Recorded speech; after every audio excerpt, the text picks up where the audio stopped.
Assalamualaikum warahmatullahi wabarakatuh. Kabar semua, salam sejahtera, salam satu Malaysia, Brunei, Singapura dan Indonesia. Okay, hari ini bersama lagi kita belajar.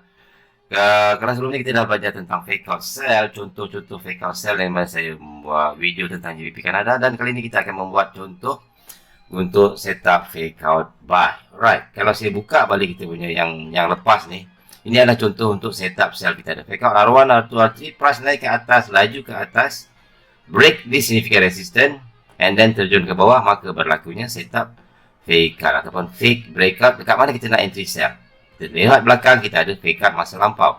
Alright, benda yang sama juga akan berlaku untuk setup buy. Untuk setup buy, let's suppose saya lukis satu pergerakan market bahawa let's suppose buy kita bawa warna biru. Okay, katakanlah price turun naik, and then membuat 2 ataupun 3 support yang sama baris. Okey, apabila price membuat 2 ataupun 3 support yang sama baris, maka okey, saya markingkan dulu sini S1, this is your S2, and then you have S3. Right. Apabila ada S1, S2, S3 yang sama baris ataupun significant support yang sama baris, maka biasanya big trader dia akan ambil peluang ini untuk membuat perangkap kepada retail trader, sebab dia tahu ramai yang akan buy di kawasan sini. Kerana ini adalah significant support. Okey, ramai yang akan buy di kawasan significant support. Okey, dan bila mereka buy, mereka akan letakkan stop loss mereka di bawah kawasan support. Macam biasa kita belajar SNR, support resistance. Buy di support, stop loss kita berada 20 pip hingga 30 pip di bawah daripada kawasan significant support. Okey, so dia punya stop loss dekat sini akan menjadi SL, mereka akan menjadi order sell stop. Alright, sell stop. Dan ada satu lagi jenis trader yang melihat bahawa ini adalah peluang bagi mereka. Jika S1, S2, S3 ni break, maka price biasanya akan terjun ke bawah dan terjun ke bawah. Maka sebelum price terjun ke bawah menjunam ke dasar laut Cina Selatan, so apa mereka buat? Mereka akan letak order sell stop. So dekat sini bila ada banyak order sell stop, di sini, maka berlakunya high liquidity. Kawasan high liquidity di mana inilah yang diperlukan oleh big trader untuk mengisi order buy mereka. Biasanya price big trader akan membuat buy di sini. So apa akan jadi pada price?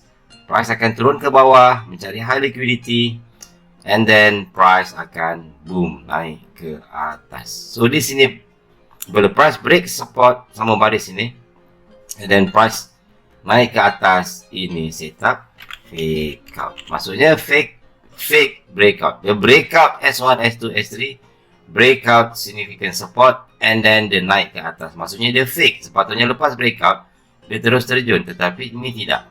The breakout and then the boom ke atas. Maksudnya breakout yang fake, breakout yang menipu. So ini adalah setup fake out untuk buy. Okay, kita akan ambil peluang, follow big trader akan buy di bawah. Kita akan buy di bawah mengikut order daripada big trader. Tetapi di mana kita nak buy? Okey, so apa yang kita buat lah, kita tengok sebelah kiri sini, belakang bawah daripada kawasan support ni. Di bahagian bawah sini sebelah kiri, apa yang kita nampak kat sini? Biasanya you akan jumpa another fake out. Okey, another fake out yang di masa lampau. Ada suppose ada S1, S2, S3 juga. Apa yang kita cari? Sekejap. Semula saya buat lukis betul-betul. Okey, lebih kat sini 1, 2, S2, S3. Sebenarnya 2 pun sudah memadai. And then akan berlaku satu fake out. You tengok yang masa lampaunya price naik ke atas. So kita kena combine kan kat sini. Ini fake out yang tengah dibuat sekarang. Dan kita lihat masa lampau. Kita akan search dekat tempat lampau. Dekat sini lah kita nak masuk buy. Okay. Dekat sini lah. Dekat this level. Sebab di sini telah berlaku another fake out. Di sini telah berlaku fake out masa lampau. Di mana price break significant support and then boom ke atas. Di sini juga berlaku fake out. So kita kena combine kan. So sebagai contoh saya ambil contoh itu ada USD JPY, which is very nice. Contoh yang sangat cantik.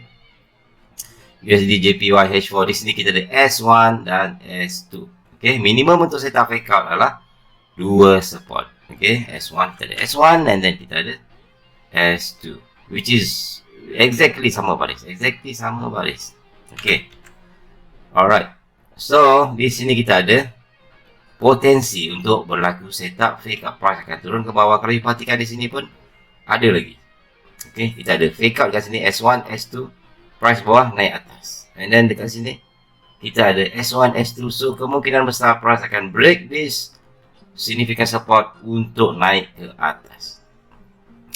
Tetapi di mana kita nak buy? Dekat mana kita nak buy yang betul-betul cantik dekat sini? Okay, membuat kejutan seperti mana big trader buat. Okay, so apa kita buat ialah bawah daripada S1, S2 ni kalau you ukur lebih kurang dalam, let's suppose dalam, okay, cantik, dalam 27 pip, tempat-tempat yang stop loss biasa channel trader buat. So you kena study price di kawasan sini. Exactly yang you kena cari lah di kawasan sini. Okay, kat sini kita nampak something support, resistance kita dah ada SSR, which is very good. Okay, kita dah ada SSR, significant support and resistance. Itulah salah satu tempat untuk kita melakukan pending order buy limit di sini. Tetapi yang paling penting di sini, di kawasan sini kita mencari fake up masa lampau. Kalau kita tengok balik kita punya lukisan tadi, kita dah ada fake up, kita dah ada contoh fake up ataupun potensi menjadi fake up, dan kita kena cari fake up masa lampau. Fake up masa lampau kita kena tengok dekat chart kita. Dekat sini ada tak fake up masa lampau? Tak nampak. Okey, kita tukar. Sekarang kita berada di H4. Tukar kepada H1, study di kawasan sini. At this area, what happened? Apa yang kita cari adalah pergerakan ke bawah dan ke atas. Ke bawah dan ke atas maksudnya apa? Pergerakan yang menipu. Let's suppose kita mencari fake up masa lampau, kita mencari S1, S2. Okay, kita ada S1, S2. And then price to break S1, S2 and then the boom ke atas. Ini adalah fake out masa lampau kawasan sini. Kita tandakan sebagai fake out level ataupun fake out masa lampau. Maksudnya yang lepas-lepas. Okey, dan kalau you perhatikan di sini, dekat mana kita nak cari fake out masa lampau? The first thing kita cari adalah pergerakan ni. Pergerakan cocok ke bawah and then boom ke atas. Cocok ke bawah dan cocok ke bawah and then boom ke atas. Di sini kita nampak.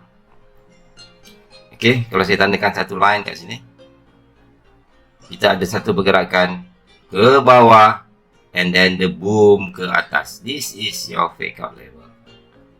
Okay, saya tandakan. Okay, pergerakan ni yang candlestick merah ni turun ke bawah and then the boom ke atas.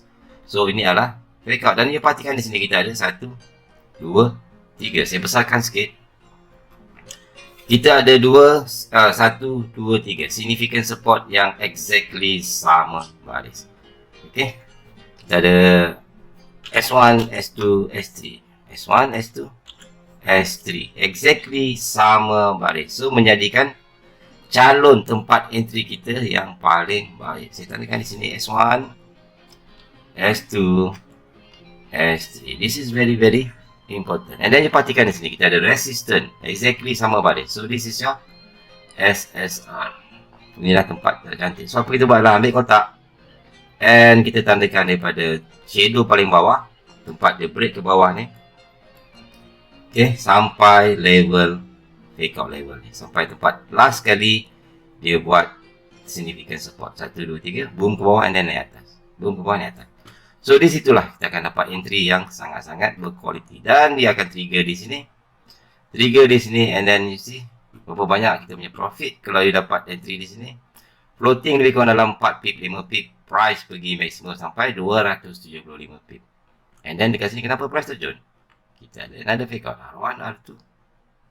Di sini ada double S. Okay, untuk video seterusnya saya akan ceritakan tentang yang atas ni pula. Hingga bertemu kembali video seterusnya. Assalamualaikum warahmatullahi wabarakatuh.